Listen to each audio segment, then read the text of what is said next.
My name is Glenn Dyer, and you are watching A Dyer-Situation. Today, we are going to be watching the Peter Jackson film, The Hobbit. I've been looking forward to this for a while. What about you? Oh yeah, I've definitely been looking forward to this.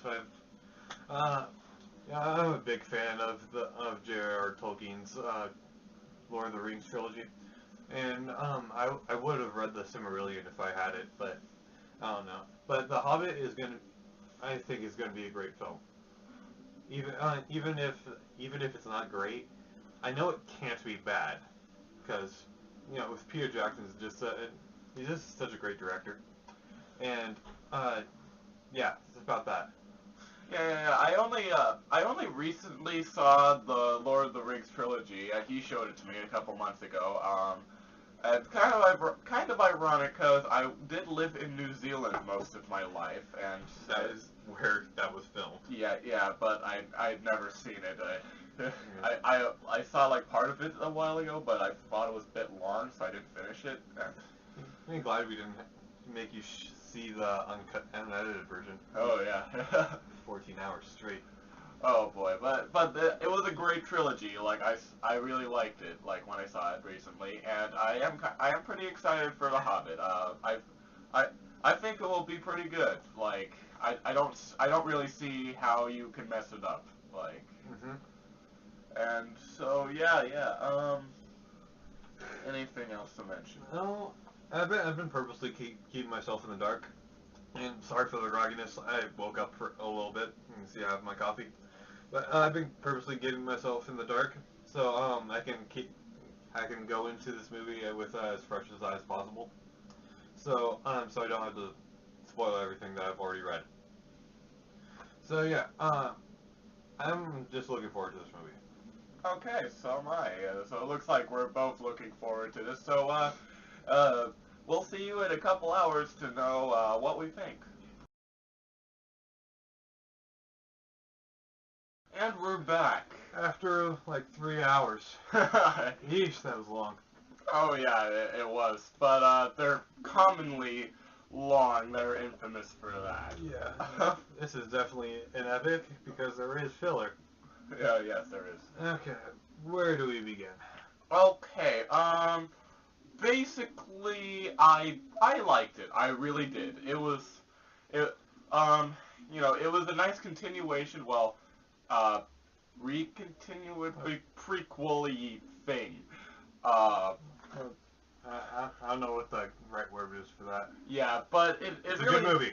Yeah, it really did its job. For someone who's like a fan of the series, I really did enjoy it. It did bring back like the character we liked, Bilbo. It brought back that whole setting that we like. It brought back Gandalf. Everyone loves Frodo Gandalf. was even there in the beginning. Oh yeah, Frodo. Like he has a short cameo. Yeah, it was pretty cool. Yeah. Even though at that time I'm sure he's just a sperm, but. Yeah. But yeah. Let's see.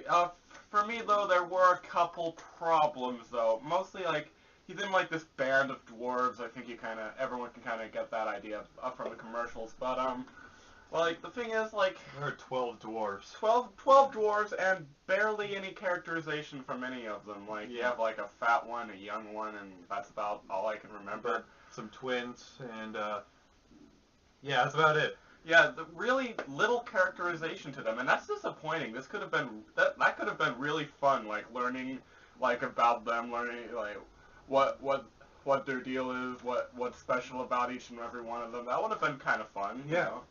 And there is some character development for the dwarves. It's just that not as much as I would have liked. In fact, far from it.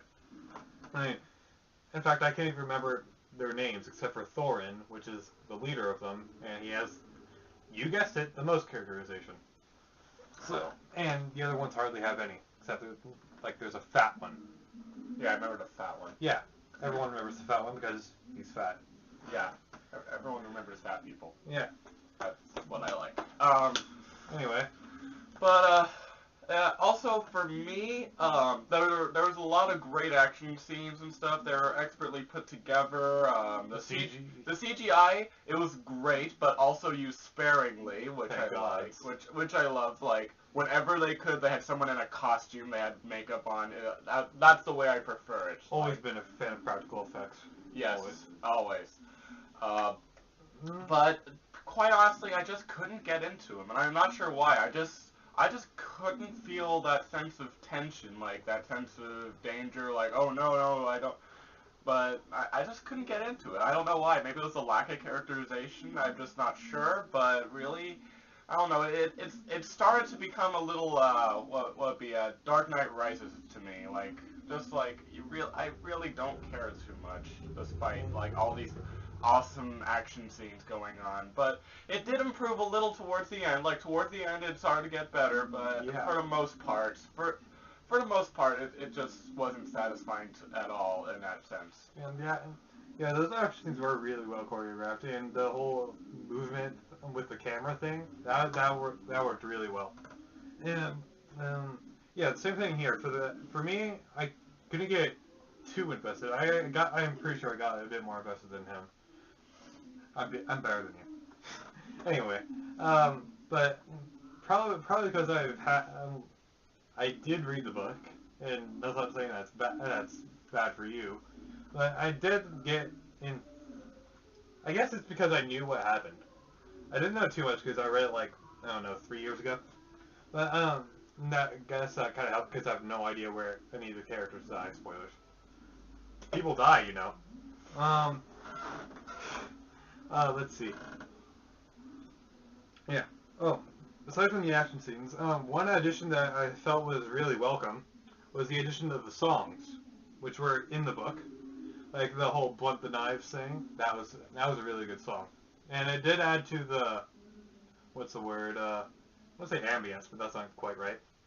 It's something like that, but it did give that little charm that I had from the books, and that was welcome. Yeah. So overall, it did a good job, but it was lacking in a few areas that it really could have improved on. But as for a prequel, it's doing really well. In my opinion, far better than Star Wars prequels ever did. Yeah. I I think this would have benefited from like one more rewrite. maybe one more rewrite. Yeah. And it would have just been so good. Yeah. But you know, honestly, Peter Jackson, he did a great job with Great. it as always. Like, and I'm looking forward to seeing more. That is my thing. So. If you're interested, go and see it.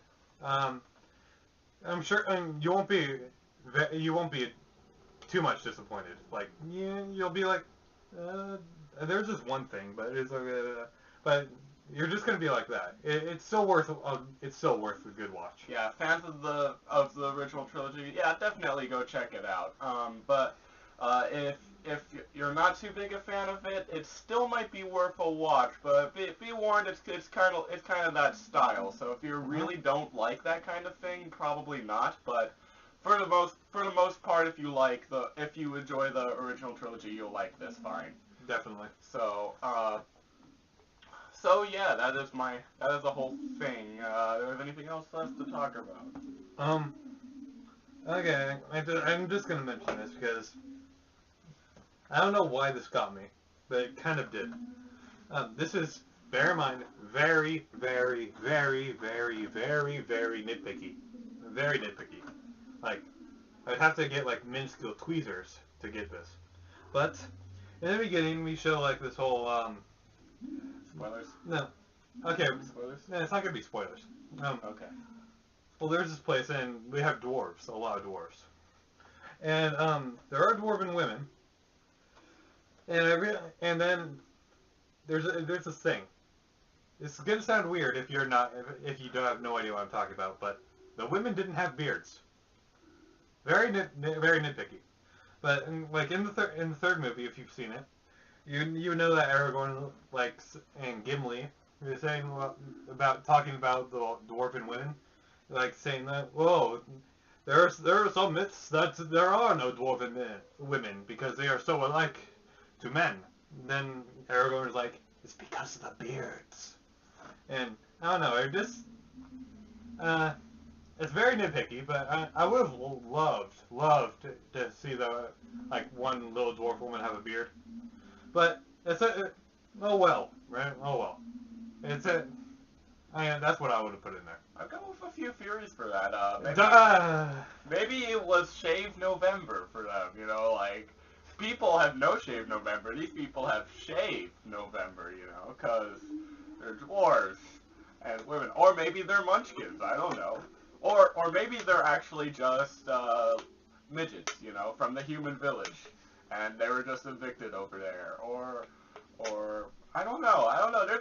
There's a few fun things you can come up with. I don't know. Philip, create your own reason for this strange thing.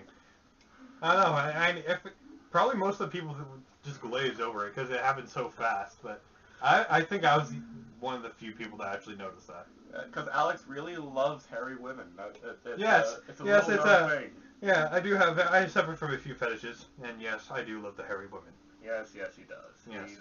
He likes the feel of a scraggly beard on his face, you know. Yeah. Okay. I think we're getting a little off topic here. Okay. So without further ado, I'm Glenn Dyer, and you have been watching A Dyer-Situation. Where the hell those glasses go? I gave them to my dad. Oh. Oh. Come on. So blinded. A Dyer-Situation.